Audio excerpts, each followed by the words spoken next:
கர்த்தருடைய பரிசு நாமத்திற்கு ஸ்தோத்திரம் உண்டாவதாக. இன்றைய ஜீவ வார்த்தை நிகழ்ச்சிக்கு தேவன் கொடுத்த வேத பகுதி அது சங்கீத புஸ்தகம் 23ஆம் சங்கீதம் 6ஆம் வசனம். சங்கீதம் 23:6. நம்ம அந்த 23ஆம் சங்கீதம் நிறைய பேருக்கு மனப்பாடமாக தெரிந்த ஒரு சங்கீதம். இது தாவீது ராஜா தனக்கு கிடைத்த கிருபைகளை பத்தி, தனக்கு கிடைச்ச நன்மைகளை பத்தி அவர் சொல்ற ஒரு சங்கீதம். 6 வசனம் இருக்குது. எல்லாத்துக்குமே மனப்பாடமா தெரியும். இதுல 6வது வசனம் தேவன் இன்றைக்கு பேசும்படி கொடுத்த வசனம் 6வது வசனம். என் ஜீவன் உள்ள நாளெல்லாம் நன்மையும் கிருபையும் என்னை தொடரும். நான் கர்த்தருடைய வீட்டிலே நீடித்த நாட்களாய் நிலைத்திருப்பேன். இன்றைய தினம் பாருங்க, 2 காரியங்கள் அதில் தாவீது ராஜா சொல்றாரு. ஒன்று, ஜீவன் உள்ள நாளெல்லாம் நன்மையும் கிருபையும் என்னை தொடரும், கர்த்தருடைய வீட்டிலே நீடித்த நாட்களாய் நிலைத்திருப்பேன். இதுல தாவீது ராஜா என்ன சொல்றாரு பாருங்களாக்கா, என் ஜீவன் உள்ள நாளெல்லாம் நன்மையும் கிருபையும் என்னை தொடரும். தேவன் நமக்கு எல்லாமே தெரியும். தாவீது ராஜாவோட போராட்டங்கள் எல்லாமே தெரியும்.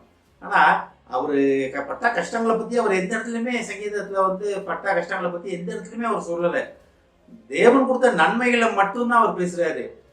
தேவன் கொடுத்த நன்மைகளை மட்டும்தான் பேசுறாரு. அதுவும் சங்கீதத்துல நிறைய பார்க்கலாம். என்ன எப்படி வரட்டினாங்க, என்ன பண்ணாங்க எல்லாரும், ஆனாலும் கர்த்தர் என்னை பாதுகாத்தார், கர்த்தர் என்னுடன் இருந்தார், கர்த்தர் என் ஜெபத்தை கேட்டார். இப்படிதான் தாவீது ராஜா சொல்லிக்கிட்டே இருப்பாரு.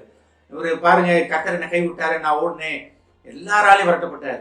சொந்த மகனால வரட்டப்பட்டாரு, சொந்த ஜனத்தால் வரட்டப்பட்டாரு, எதிரி ராஜ்யத்தால விரட்டப்பட்டாரு. அவ்வளோ போராட்டம் வாழ்க்கையில. இத்தனைக்கு ஆடு மேய்க்கும் போது ராஜாவாக அவர் முடிசூட்டப்பட்ட, அபிஷேகம் பண்ணப்பட்டவர். அவர் உடனே ராஜா சிம்மாசனம் எனத்தானேன்னு கேட்கல. சவுலோட காலம் முடியும் வரைக்கும் அவர் பொறுமையாக காத்திருந்தார். ஏன்னா அவர் தெரியும், கர்த்தர் ஒன்று சொல்லிட்டாருன்னா அதுக்கு மாற்று கருத்தே கிடையாது, அது என்னைக்காச்சும் எனக்கு நடக்கும். அப்ப அந்த நன்மையும் கிருபையும் என்னை பின்தொடர்ந்து கொண்டே வரும் அப்படின்றத அவருக்கு முழு நிச்சயமாக இருந்தார். நம்ம அப்படி சொல்ல முடியுமா? நம்ம கர்த்தர் நன்மை செய்தால் பாடுவேன் அப்படின்னு பைபிள படிக்கிறோம். உண்மையிலே நன்மை செய்தா பாடுற நம்ம, அவர் தீமை செய்யும் போது என்ன பண்றோம்? அவரை தூசிக்கிறோமா? நம்மளால நாமே ஆராய்ந்து பார்ப்பதற்காக தேவன் என்ற எதிர்மனை அழைக்கிறார்.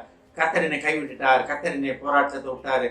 எதிரிகள்லாம் பாருங்க, நான் தேவன்கிட்ட எவ்வளவு போராடுறேன், எவ்வளவு கேட்கிறேன், ஆனா தேவனை சத்தத்தை கேட்கல, அமைதியா இருக்காரு, ஏன் இதெல்லாம் எனக்கு நடக்குது அப்படின்னு நம்ம தேவனையும் குறை சொல்றோம், நம்மளை நாமே நொந்துக்கிறோம். ஏன் இப்படிலாம் நடந்துருச்சு, எனக்கு இப்படி நடந்துருச்சுன்னு. அது கிடையவே கிடையாது. தேவன் நம்மளை சோதிக்கிறவர் கிடையாது, தேவன் நம்மளை தண்டிக்கிறவர் கிடையாது.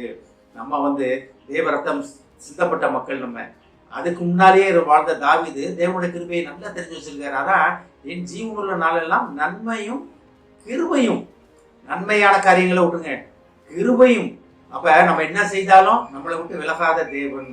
நம்மளை கிருபைனா எல்லாத்துக்குமே நல்லா தெரியும். தகுதி இல்லாதவங்களும் தகுதிப்படுத்துவதுதான் கிருபை. ஆடு வைத்த தாவீதை ராஜா பாக்குனதுதான் மிகப்பெரிய கிருபை. அப்ப அந்த கிருபை என்னை பின்தொடரும் அப்படின்னு தாவீது ராஜாவால தைரியமாக சொல்ல முடிந்தது. இப்ப நம்மளை கேட்டா நம்ம என்ன சொல்லுவோம்? நன்மை ஓகே, போராட்டங்கள் நம்ம உடனே நம்ம போய் முட்டி போட்டு அழுகுறோம், ஆண்டவரே ஏன் என்னை கைவிட்டீங்க ஆண்டவரே அப்படி இப்படின்னு அழுகுறோம். ஒருவேளை அது நிறைய பேர் செய்யத்தான் செய்யறோம். ஒரு சில நேரங்களில் தாவீது ராஜாவும் சொல்றாரு. ஆனாலும் அவர் தாவீது ராஜா அவர்கிட்ட நம்ம பார்க்க வேண்டிய ஒரே ஒரு குணம் என்னன்னா, எந்த ஒரு காரணத்திலையும் கர்த்தர் அவர் கைவிடலை, கர்த்தரும் அவரை கைவிடவில்லை. இறுக்கி பிடித்து கொண்டு இருந்தார். அவர் வாழ்க்கை முழுவதும் கர்த்தரை தேவனை இறுக்கி பிடித்து கொண்டு அவர் ஓட்டுநராக காணப்பட்டார். என் ஜீவனுள்ள நாளெல்லாம் நன்மையும் கிருபையும் என்னை பின்தொடரும் சொன்ன தாவீது அது கர்த்தர் வசனத்தை பார்த்து அடுத்த காரியத்தை பாருங்க, நான் கர்த்தருடைய வீட்டிலே நீடித்த நாட்களாய் நிலைத்திருப்பேன். இதுதாங்க ரொம்ப மெயினான காரியம். தேவனுடைய வீட்டிலே நீடித்த நாட்களாய் நிலைத்திருப்பதற்காக நம்ம அழைக்கப்படுகிறோம். இந்த வசனத்துல நம்ம தேவனுடைய வீட்டில என்ன, தேவன் நமக்குள்ள இருக்கார் புதிய ஏற்பாட்டின்படி. ஆனா தாவீது ராஜா என்ன சொல்றாரு? நான் என்ன நடந்தாலும் சரி தேவனை கைவிட மாட்டேன்றதோட அர்த்தம் தான் இது. நான் கர்த்தருடைய வீட்டிலே நீடித்த நாட்களாய் நிலைத்திருப்பேன். அப்ப என்ன எனக்கு சுத்தி நடந்தாலும், எனக்கு என்ன போராட்டம் வந்தாலும் சரி, நான் ராஜா விட்டு வெளியே வந்தாலும் சரி, நான் தேவனை விட்டு விட மாட்டேன், விலக மாட்டேன். அவர் வீட்டில் தான் இருப்பேன், அவர் சமூகத்தில் காத்திருப்பேன், அவர் பாதப்படியில் அமர்ந்திருப்பேன் அப்படின்னு தாவீது ராஜா சொல்லுகிறார். இதை இந்த வசனத்தை திருப்பி ஒரு தடவை படிக்கிறேன் பாருங்க. அதை கொஞ்சம் படிச்சு பார்த்தீங்கன்னா உங்களுக்கே அதோட உண்மையான அர்த்தம் புரியும். நான் கர்த்தருடைய வீட்டிலே நீடித்த நாட்களாய் நிலைத்திருப்பேன், என் ஜீவனுள்ள நாளெல்லாம் நன்மையும் கிருபையும் என்னை தொடரும். இப்ப தேவனுடைய வீட்டிலே, தேவனுடைய சமூகத்திலே, தேவனுடைய பாதப்படியிலே நம்ம நீடித்த நாட்களாய் அமர்ந்திருக்கும் பொழுது நன்மையும் கிருபையும் நம்மை தொடரும். கர்த்தர் இன்றைய தினம் இதை கேட்டுக்கொண்டிருக்கும் அனைவருக்கும் கர்த்தர் சொல்ல கேட்கிற ஆசைப்படுகிற காரியம் என்னவென்றால், கர்த்தருடைய வீட்டிலே, கர்த்தருடைய பாதத்திலே நீடித்த நாட்களை அமர்ந்திருக்க முடியுமா?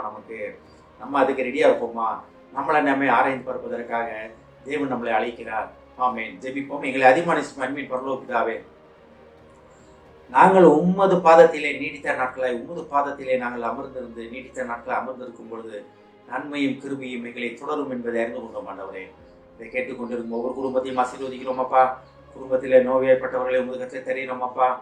ஏஸ்தாபனே தரமான மருத்துவ உதவி கிடைக்க உதவி செய்ய மாட்டவரே. ஏஸ்தாபனே அவர் செல்லும் இடத்திலே அவர் செல்லும் டாக்டர் இடத்துக்கு தேவையான ஞானத்தால் நடத்தும் ஆண்டவரே. பணத்தேவைகளை சந்தியும் ஆண்டவரே. ஆசீர்வதிக்கும் அப்பா. இயேசுவின் மூலமாய் கேட்கிறேன் நல்ல பிதாவே. ஆமென். கர்த்தர் உங்களை ஆசீர்வதிப்பாராக.